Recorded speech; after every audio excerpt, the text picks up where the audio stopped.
Guys, magmamarinate tayo ng pork. 1 kilo yan kasi.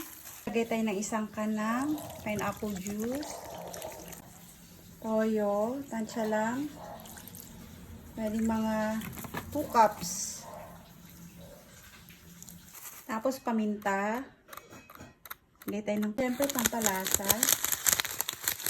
Oyster sauce. Kunti lang.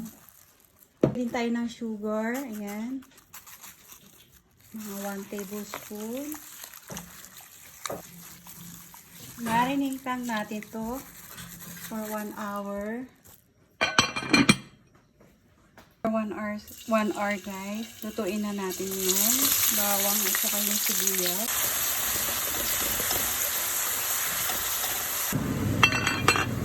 Kukunin na natin yan. Ayan, i-drain. Lagay na natin yan. Tinitapon yan guys kasi gagamitin pa natin yan. Kampot siya lang natin.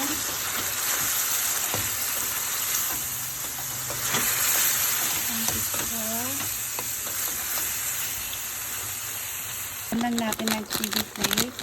Para maangang-angang. Sampot siya ulit natin. Para lalong sumarap. Pan lang natin.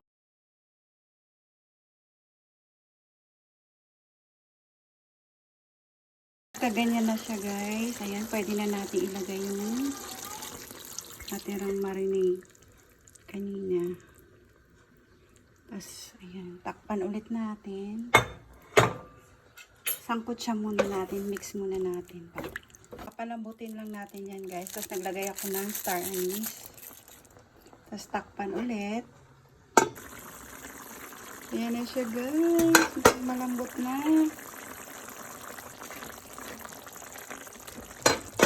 Yan ang gusto ko. Ayan. Yan ang sabaw pa ko. Ay sarsa. Ito na siya guys.